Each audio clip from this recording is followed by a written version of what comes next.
எல்லாருக்கும் வணக்கம். இன்றைக்கி சூப்பரான ஒரு அவல் உப்புமா ரெசிபி எப்படி செய்கிறதுன்னு பார்க்கலாம். இந்த அவல் உப்புமா ரெசிபி செய்கிறது ரொம்ப ஈஸி. சட்டுன்னு என்ன டிஃபன் செய்யலாம் அப்படிங்கும்போது நீங்கள் அவல் உப்புமா சூஸ் பண்ணிக்கலாம். அவல் உப்புமாவுக்கு நான் இன்றைக்கி வெள்ளை அவல் எடுத்துருக்கிறேன். நீங்கள் சிகப்பு அவலில் கூட நீங்கள் செய்யலாம். அதுவுமே ரொம்ப சத்தும் கூட நல்லாவும் இருக்கும். அப்புறம் அவலில் ரெண்டு விதமான அவல் இருக்குது. லேஸ் அவல் ஒன்று இருக்குது, திக்கான அவல் இருக்குது. நான் இன்றைக்கி லேசான அவல் எடுத்திருக்கேன். ஸோ அதனால் உடனே கழுவிட்டு அப்படியே நான் உடனே ஃபில்டர் பண்ணிடுவேன். இதை ஊற வச்சா குழஞ்சி போயிடும். ஸோ அதனால் நான் கழுவுறதுக்கு மட்டும்தான் தண்ணி யூஸ் பண்ணியிருக்கேன். அதுக்கப்புறம் நான் ஊற வைக்கல, உடனே வடிகட்டியில் போட்டு கம்ப்ளீட்டாக வடிச்சிட்டேன்.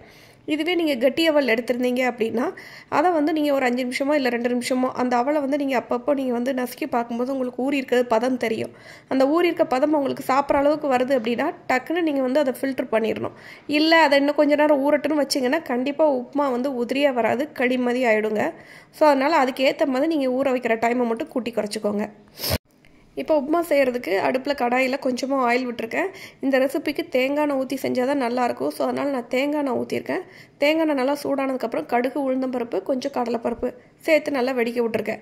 இந்த ரெசிப்பியில் நீங்கள் இஞ்சி கூட சேர்த்துக்கலாம். பச்சை மிளகா, காஞ்ச மிளகா சேர்த்துட்டு இஞ்சியும் சேர்த்துக்கலாம். நான் இஞ்சி சேர்க்கலை. நீங்கள் வேணும்னா இஞ்சி குட்டி குட்டியாக கட் பண்ணி கூட சேர்த்துக்கலாம். நான் ஒரு வரமிளகாவும் ஒரு 3 பச்சை மிளகாவும் நான் கட் பண்ணி போட்டுக்கிறேன். இந்த மிளகா போட்டு நல்லா வதக்கும் போது உங்களுக்கு அந்த காரம் அந்த எண்ணெயில் நல்லா இறங்கிரும். ஸோ அதனால் ஃபஸ்ட்டே நீங்கள் வெங்காயம்லாம் போடுறதுக்கு முன்னாடியே மிளகா, வரமிளகாலாம் நீங்கள் சேர்த்துருங்க. சேர்த்துட்டு கருவேப்பிலையும் குட்டி குட்டியாக கட் பண்ணிவிட்டு அதையும் ஆட் பண்ணிக்கோங்க.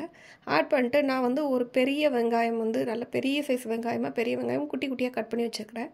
அதை எடுத்து நான் அதில் ஆட் பண்ணிக்கிறேன். நீங்கள் மீடியம் சைஸ் வெங்காயமாக எடுக்கிறதா இருந்தால் 2 வெங்காயம் வரைக்கும் போடலாம். வெங்காயம் தான் இதில் நிறைய போட்டால் நல்லாயிருக்கும்.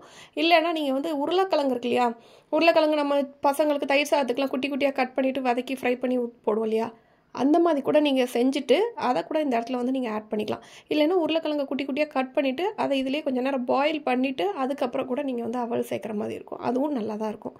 இப்போ இந்த ரெசிபிக்கு தேவையான உப்பு, மஞ்சத்தூளும் மட்டும் சேர்த்துக்கிறேன். வெங்காயம் நல்லா வதங்கினதுக்கு அப்புறமா இப்போ ஊற வச்சுருக்க அந்த அவலை ஆட் பண்ணிக்கலாம். பாருங்கள் எவ்வளோ உதிரியாக வருதுன்னு. இதுவே நீங்கள் ரொம்ப நேரம் அதோட அளவுக்கு மீறி நீங்கள் ஊற வச்சிட்டிங்க அப்படின்னா அது உங்களுக்கு கெட்டியாயிடும். அப்போ உங்களுக்கு கிண்டுறதப்போ களி மாதிரி ஆயிரும், குழஞ்சி போயிருக்கும். ஸோ இந்த அளவுக்கு உதிரியாக இருந்தால் தான் நல்லாயிருக்கும். இப்போ அந்த உப்பு, மஞ்சள் தூள், அந்த வெங்காயம், எல்லா மசாலா எல்லாம் ஒன்று போல் எல்லா பக்கமும் ஈவனாக மிக்ஸ் ஆகிற மாதிரி நீங்கள் நல்லா கிண்டிக்கோங்க. இதில் இதுக்கப்புறம் உப்பு சேரும்போது இதுக்கப்புறம் தேவைன்னா நீங்கள் உப்பு சேர்த்தீங்க அப்படின்னா அது அந்தளவுக்கு மிக்ஸ் ஆகாது. ஸோ அதனால் ஃபஸ்ட்டே நீங்கள் உப்பு சேர்த்துட்டு அதுக்கப்புறமா நீங்கள் கிண்டி விடுங்க. ஒரு வேளை உங்களுக்கு உப்பு ஈவனாக மிக்ஸ் ஆகாத மாதிரி இருக்குது அப்படின்னு நினச்சிங்கன்னா நீங்கள் ஊற வைக்கும்போது கூட நீங்கள் உப்பு அந்த அவலில் போட்டுட்டு கையால் மிக்ஸ் பண்ணிவிட்டு அதுக்கப்புறம் கூட நீங்கள் தட்டிக்கலாம். அதுவும் உங்களுக்கு கரெக்டாக தான் இருக்கும். இப்போ எல்லா பக்கமும் நல்லா மிக்ஸ் பண்ணதுக்கப்புறமா துருவின தேங்காய் பூ நான் சேர்த்துக்கிறேன். அதுவும் கொஞ்சம் மல்லித்தலையும் சேர்த்துட்டு நான் ஸ்டவ் ஆஃப் பண்ணி கிண்டி விட்டு ஸ்டவ் ஆஃப் பண்ணிக்கிறேன்.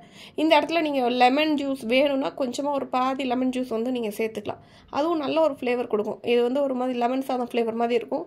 ரொம்ப டேஸ்ட்டாக இருக்கும். அதுவும் நல்லாயிருக்கும். இப்போ தேங்காய் பூலாம் சேர்த்துட்டு நல்லா ஈவனாக கிண்டி ஆயிடுச்சுங்க. சூப்பரான டேஸ்டியான சட்டுன்னு செய்யக்கூடிய ஒரு டிஃபன் ரெசிபி ரெடி ஆயிடுச்சு, அவல் உப்புமா. இந்த ரெசிபி உங்களுக்கு ஈஸிலி டைஜஸ்டபிள். ஸோ அதனால் நீங்கள் நைட் டைம் சாப்பிட்றதுனால கூட உங்களுக்கு எந்த இஷ்யூ இருக்காது.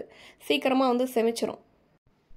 டயட்டில் இருக்கிறவங்களுக்குலாம் இந்த அவல் ரெசிபி ரொம்பவே யூஸ்ஃபுல்லான ரெசிபி. ஏன்னா இதில் கலோரிஸ் ரொம்பவே கம்மி. ஸோ நீங்கள் டயட்டில் இருக்கிறீங்கன்னா மறக்காமல் அவல் ரெசிபிஸ் நிறைய நீங்கள் ட்ரை பண்ணுங்கள். பிடிச்சிருந்தா சேனலை சப்ஸ்கிரைப் பண்ணுங்கள். தேங்க்ஸ் ஃபார் வாட்சிங்.